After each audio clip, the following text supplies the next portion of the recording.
Assalamualaikum warahmatullahi wabarakatuh. Selamat Waalaikumsalam. malam para YouTuber yang saya cintai, yang saya hormati. Malam ini kita bertemu lagi dengan saudara kita, sedulur kita Mbah Micin, yang tadi seharian kita berkeliling-keliling ya Mbah Micin, Siap, ke ya, Trenggalek. Di situ kita berziarah ke makamnya Ki Ageng Menak Sopal. Nah, ini nanti episode ini kita akan bercerita, bertukar pendapat, pikiran apa yang kita rasakan situasi di makam Mbah Menak Sopal. Gimana Mbah Micin tadi setelah kita masuk ke sana, bagaimana perasaan, pikiran yang ada pada panjenengan? Monggo kita berbagi pengalaman ya. Berbagi pengalaman, mungkin ada yang pro, ada yang kontra, tapi kita mengatakan seperti ini adalah untuk saudara-saudara semua, bagaimana hakikatnya kita ini berziarah. Gitu Mbak Micin, silakan Mbak Micin. Assalamualaikum warahmatullahi wabarakatuh. Waalaikumsalam warahmatullahi wabarakatuh.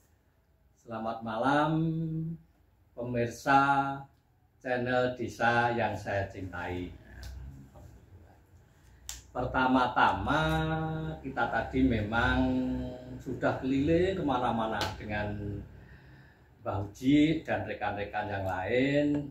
Nah, kita pas ketemu dengan makam Mbah Menak Sopal, Mbah Menak Sopal yang berada Adipati Trenggalek, ya, Bupati Trenggalek yang ya, pertama di daerah Trenggalek sana. Betul ya. Oke. Gimana menurut jenengan dari awal masuk, kemudian situasinya di situ ada banyak nun sewu, pengemis atau orang minta-minta yang gimana bisa diceritakan ke jenengan? Ya, jadi gini, dalam perjalanan tadi setelah kita sampai di makam Ki Ageng Menak Sopal itu tadi, ya alhamdulillah kalau di sana itu istilahnya tidak ada lah istilahnya pengemis dan sebagainya, tidak ada. Oh gitu ya, sedikit ya.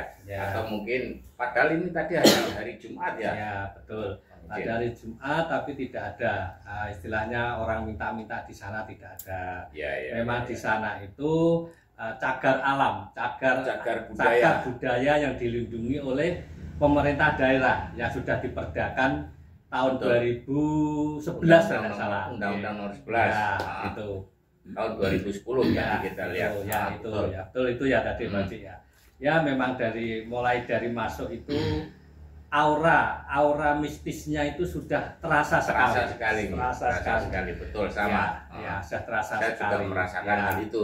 Terus ya di dalam itu ya itu ya betul yang Mbak Uji ngendikan tadi di awalnya itu memang betul bahwa baru pintu masuk awal itu tadi memang ada istilahnya macan putih ya di situ. Memang penampakan macan putih. Nah, ini saudara-saudara, boleh percaya atau tidak, ini berbagi pengalaman apa yang kita rasakan dan bukan settingan.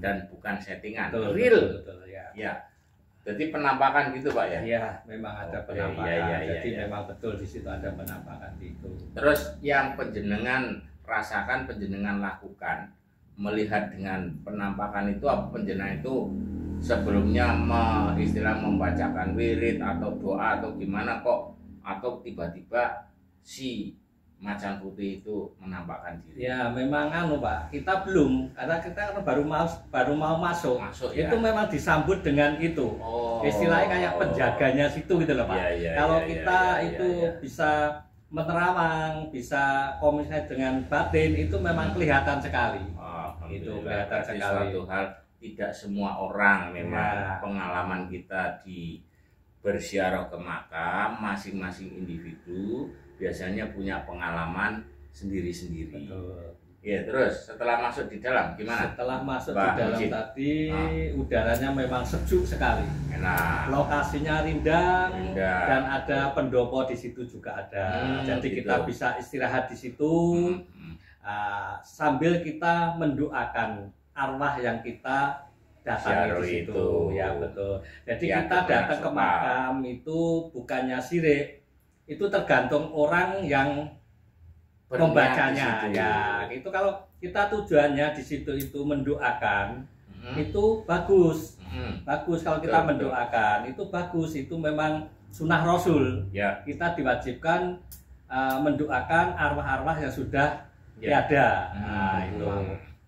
Tapi kalau kita nanti datangnya ke situ, itu nanti niatnya itu sudah meminta kepada makam itulah yang dinamakan itu yang dinamakan syirik itu tidak boleh. Karena kita meminta hanya pada Tuhan. Betul itu Pak. Jadi yang sampai nanti akan mau memang betul itu adanya.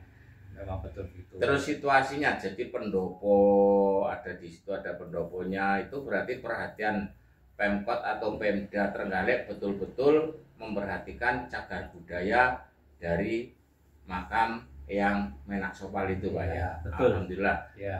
Kita acungi jempol untuk Pemkot Trenggalek yang telah betul-betul memperhatikan cagar budaya dari makam Mbah Menaksoval. Terus hal-hal yang lain Pak Micin yang dirasakan atau yang dilihat setelah masuk ke dalam. Kita setelah masuk ke dalam memang auranya saya tadi sempat baca doa di situ mendoakan Ageng Menaksoval itu tadi, memang auranya memang betul-betul besar sekali. Jadi auranya mistis itu memang kelihatan kental sekali di situ. Rasanya yang dimaksud kental itu gimana? Jadi dalam batin itu bisa nyambung gitu loh Pak. Bisa nyambung sama arwah situ, kita istilahnya bisa komunikasi. Bisa komunikasi batin. Bisa komunikasi batin. Dia juga mengucapkan matur suwun, alhamdulillah dikunjungi dan didoakan. Amin. Jadi arwah di situ itu senang, semua kita doakan di situ, arwah yang ada di situ tuh kita doakan semua. Dia mengucapkan terima kasih. Alhamdulillah. Karena sudah kayak disiram air es gitu loh Pak. Seandainya orang haus itu dapat penyegaran. Seandainya orang haus itu kayak minum es gitu loh. Matres gitu loh Pak. Gitu loh. Itu loh Pak. Bauji gitu. Itulah intinya kita berziarah ke makam itu. Jadi itu pengalaman tadi ya. Ya betul. Jadi itu para dulur saudara semua, kita berziarah tujuannya adalah mendoakan arwah yang ada di situ. Betul. Kemudian apa yang kita rasakan, apa yang kita lihat itu tergantung dari individu masing-masing. Gitu ya Pak Micin ya. Betul sekali betul. Ini. Nah, sekarang gini Pak Uji, ganti saya yang tanya Pak Uji. Sekarang kita mengupas dan membahas mengenai macan putih yang kita lihat baru masuk pintu tadi. Itu gimana? Kelihatannya Pak Uji itu tadi lihat macan putih itu, setelah kita masuk, dia gimana? Jadi sama ya. Dengan begitu datang tadi disambut sepertinya macan putih. Betul. Nah, saya sendiri pun merasakan seperti itu Pak Didi. Jadi memang kalau setelah saya duduk di pendopo itu tadi, kita istirahat, kemudian saya maju ke pintu gapura makam itu, di situ ada mulai kelihatan seekor macan putih. Lah, dari apa yang saya rasakan, terus saya sendiri, ya Allah, ya Rob, subhanallah, Engkau tunjukkan aku seekor macan putih. Apakah itu gerangan? Memang dalam pemikiran, dalam batin dan ada bisikan, memang disitulah dia sebagai penjaga, penunggu. Dan istilah Menaksoval itu kalau nggak keliru, dia sebagai satria macan putih. Gitu ya. Jadi macan itu ada di lokasi di lokasi Menaksoval, yang pokok tempatnya itu memang di daerah itu, di daerah makamnya itu. Kadang juga berpindah.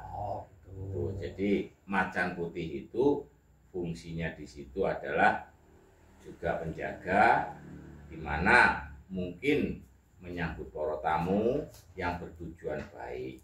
Kebetulan kita pun ya yang namanya binatang macan, gitu.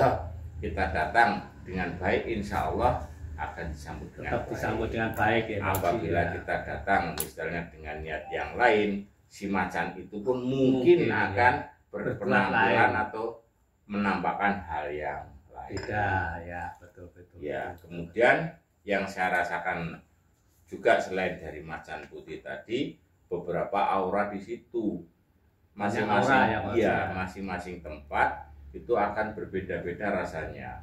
Ada yang di bawah pohon beringin besar itu, lain juga dengan yang sebelah selatannya yang ada makam tua juga di situ, dan ada sungai di situ. Semua tempat di situ auranya berbeda-beda. Betul. Itu yang saya rasakan. Memang kembali lagi niat kita ziarah ke situ apa. Jadi yang pertama itu, yang kedua dari pengalaman yang saya rasakan Mbak Micin, sering kita ke makam berziarah, memang situasi auranya itu berbeda. Betul sekali, suasananya berbeda. Yang utama apa ya, tergantung niatan kita yang pertama itu tadi ya. Sampai ada yang bahkan bermalam, berminggu, berbulan di situ, entah apa yang dia cari. Naudzubillah min dzalik. Masing-masing orang itu lain-lain niatnya, tapi sesuai dengan ajaran Rasulullah bahwa kita ke makam yang utama mendoakan. Betul sekali. Itu tadi, monggo Mbak Micin yang lain. Jadi gini ya, dari pengalaman, monggo silakan pesan-pesan Mbak Micin kepada semua saudara-saudara kita yang kita cintai di seluruh tanah air kita Indonesia tercinta. Apa pesan-pesan Pak Ustadz panjenengan untuk saudara kita semua? Ya, begini Pak Uci.